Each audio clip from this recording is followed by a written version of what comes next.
You're the owner of a small business, which means you're also the tech guy, and HR, and personal assistant, and head honcho, and intern. You could use another pair of hands, like the experts you'll find at Verizon Small Business Days, April 21st through 27th. Get a free tech check, special deals, and more. Call 1-800-483-4428 or visit verizon.com/smallbusiness to book your appointment. Verizon Business.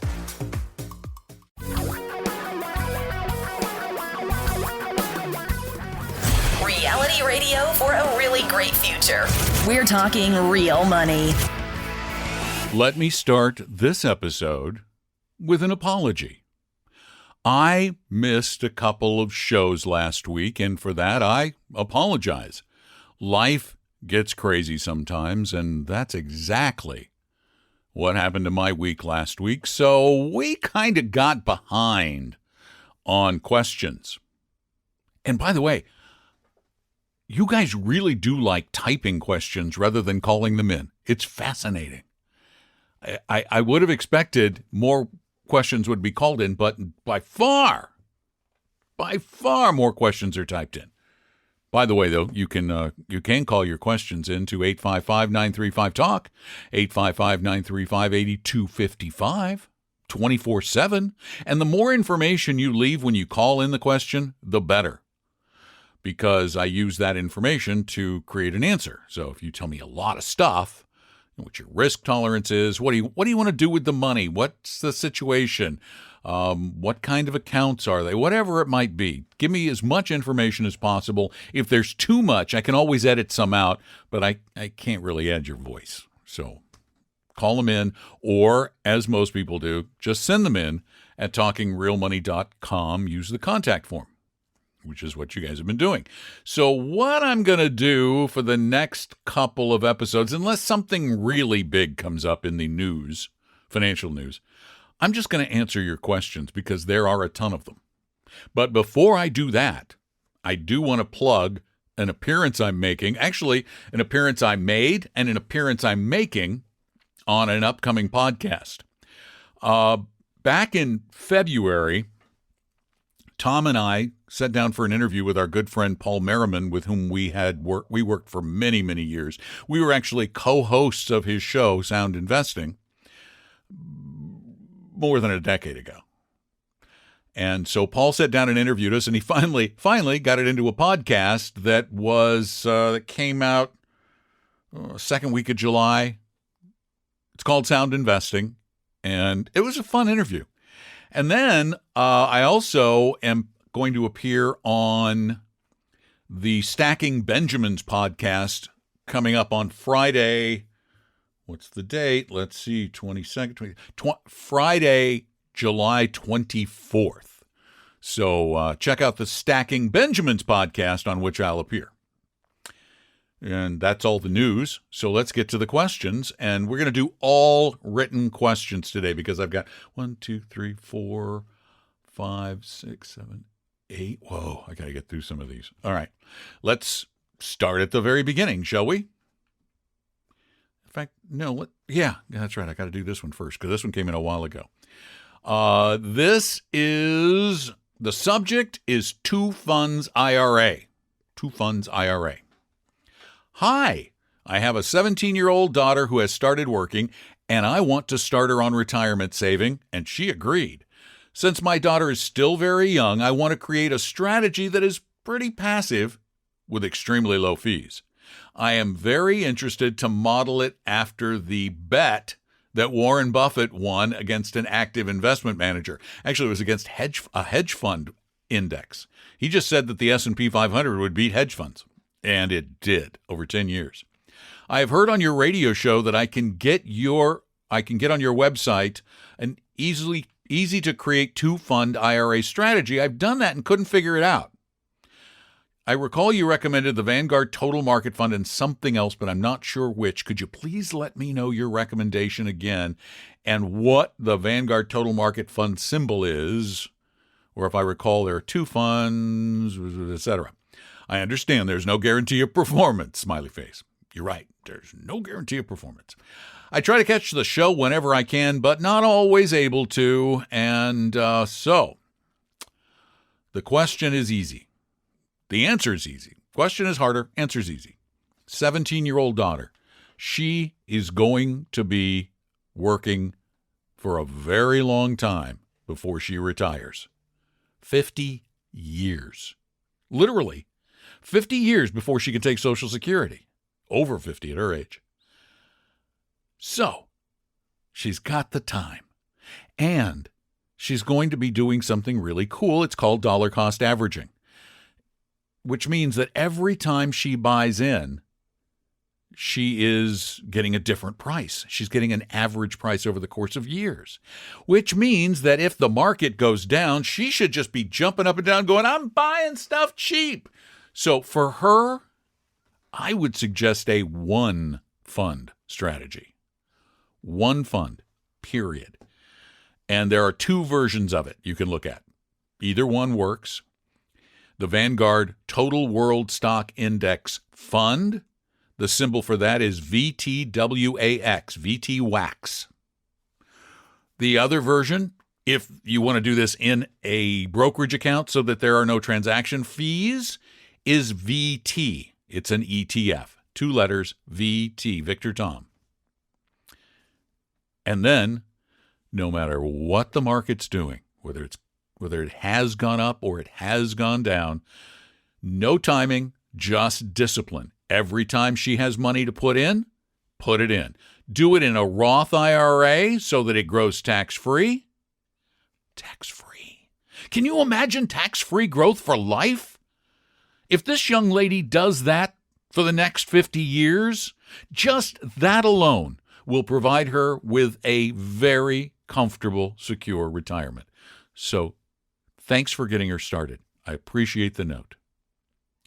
Again, you can send in your questions at talkingrealmoney.com. You can call them in at 855-935-TALK. And our next question is about cashing out and refinancing a mortgage. Hi, Don and Tom. Thanks so much for all your education and information that's super helpful for us DIY investors. I was introduced to your show from Paul Merriman's podcast, one I told you about just a minute ago, and love your show. Earlier this year, I made the mistake of Googling, quote, pay off mortgage versus invest.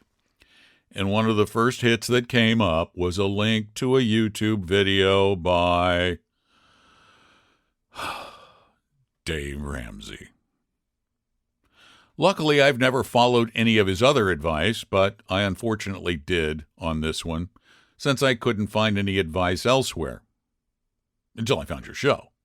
You obviously know Dave's recommendation. Oh, yeah, I do.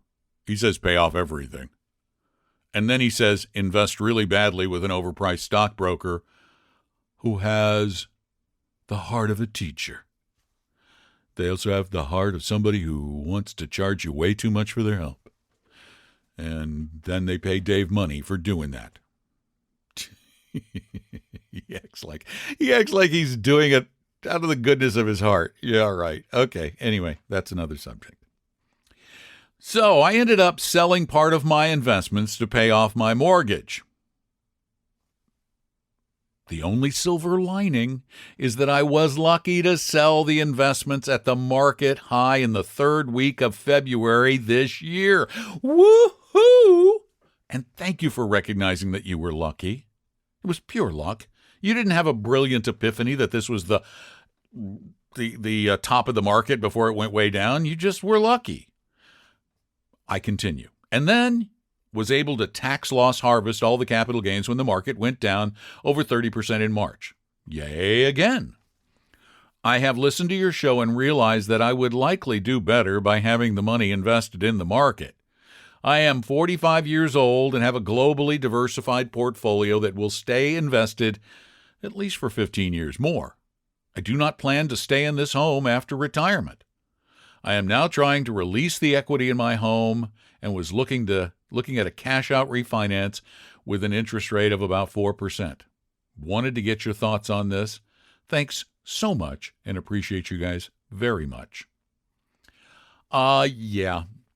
Well, the good news, you got lucky again, Raj. You got lucky again because now Interest rates, 30-year rates. 30-year rates are below 3.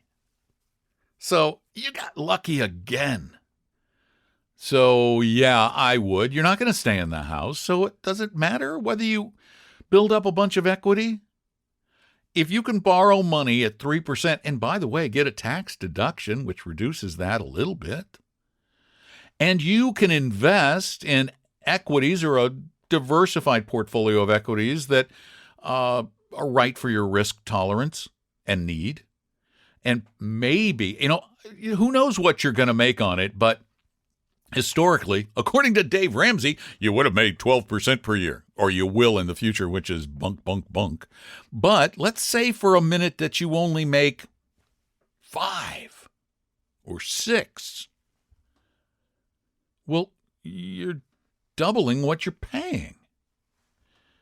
So I would, absolutely. You don't need the money. The only reason you should pay off a house is for the nice, warm, fuzzy, safe, secure feeling it gives you. Not because you're better off. I mean, Dave says you would make 12 in your investments, which I don't understand why he's telling people to pay mortgages off if he truly believes that you can make 4 times the rate you pay on a mortgage in your investment portfolio. Again, I don't think that that's a realistic number, but hey, that's Dave's issue. I'll disagree with him all the time. But that's what I'd do, Raj. I'd go refinance that baby. Get the best rate you can. By the way, I'm refinancing. This is not, I don't get paid for this, but I'm a Costco member. And if you use Costco's mortgage companies, the closing costs are so low. Holy mackerel. You can save a lot of money. So another way to save money.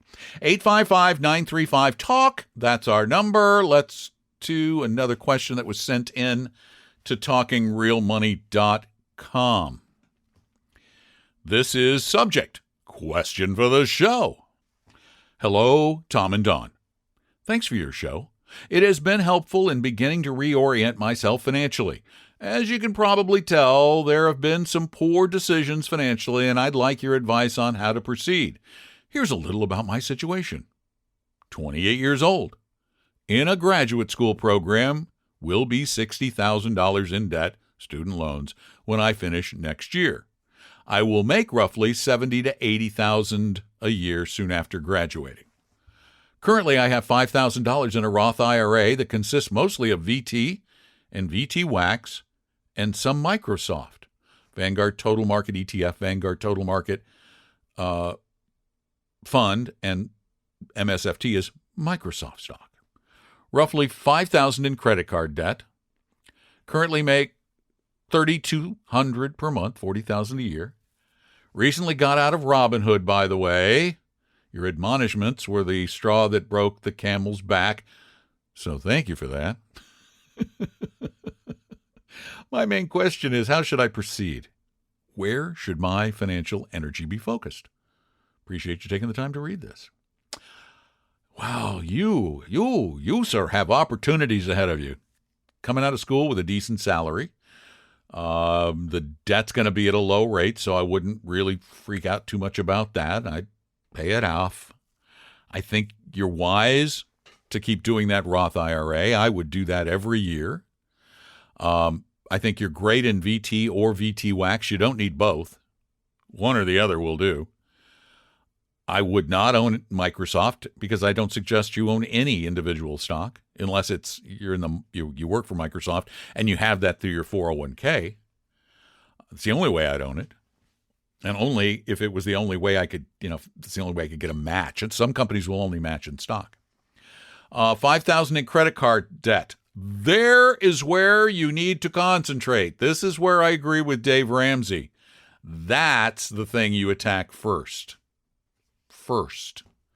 Because the interest rates on that stuff are not just ridiculous, they're usurious.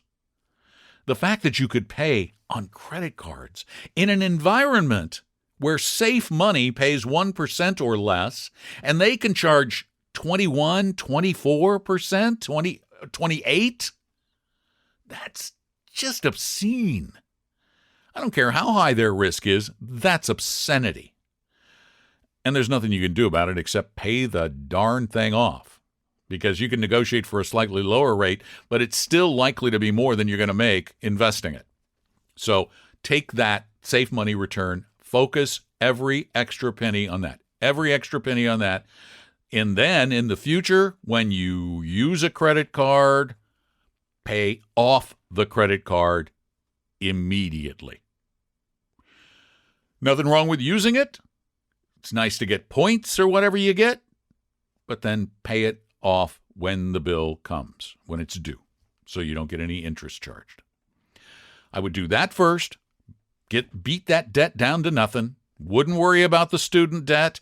I would absolutely fund a Roth IRA up to the max that you can do. When you get to work, I would participate in the 401k, particularly if it has a match. And then that's where your energy should be focused first, on getting the free money. So you fund the 401k with the match first, up to the match amount. Then you go back to the Roth IRA, because the Roth IRA can be in all kinds of good things like you already have it. I wouldn't have Microsoft stock, or anybody else's stock for that matter, because I don't think it makes sense. And I wish you nothing but the best. You're on a great track. Good luck. Again, send your questions in. Go to the website, talkingrealmoney.com, and just send them in, and I'll answer them on the podcast. You have to listen to all the podcasts, though. It's not that hard. If you'd like to call them in, call 855-935-TALK, 855-935-8255. And if you're listening to this prior to the 29th of July, Tom and I are hosting a brand new class on investing. It's called The New Science of Retirement Investing. I've shortened it, I've focused it, and it's on Zoom. And the good news is it's free, and it's really easy to attend, and we usually have a great Q&A afterward. So go sign up. Go to talkingrealmoney.com, click on the events button, and join us for that class on the 29th at 8 a.m. Pacific time, 11 a.m. Eastern time. All right? Thank you all for being out there. You're the best. Love all of you. Appreciate you listening. Again, begging you to tell your friends. Tell more people about the podcast, because the more who listen, the better off we will all be. If people stop getting ripped off in this industry, if they stop making bad decisions, if people stop gambling, if they stop gambling with their retirement money, it's going to make the world a better place. So by telling someone to listen to this podcast, you are actually making a tiny step toward improving not just someone else's life, but everybody's life in a small way. Okay? Thanks for being there. I'm Don McDonough. Talking real money. We hope you realize that the information provided on Talking Real Money is for educational and hopefully enjoyable purposes only. Providing personalized financial planning or investing advice takes time, so please consult with a really good fee-only fiduciary investment, tax, or legal advisor. We know a good one. Investing must always involve risk. In other words, you can and probably will lose money at times. Also, as much as you want it, no one can accurately and consistently predict the future. So past performance doesn't tell you a darn thing about what the future will bring. Unlike many other programs that say something similar, Talking Real Money is not trying to get you to buy or sell any financial products or securities. Instead, the program is provided as a public service by Vestry, a fee-only registered investment advisor. Thanks for listening, and please visit talkingrealmoney.com for more information and disclosures. That should keep the lawyers happy.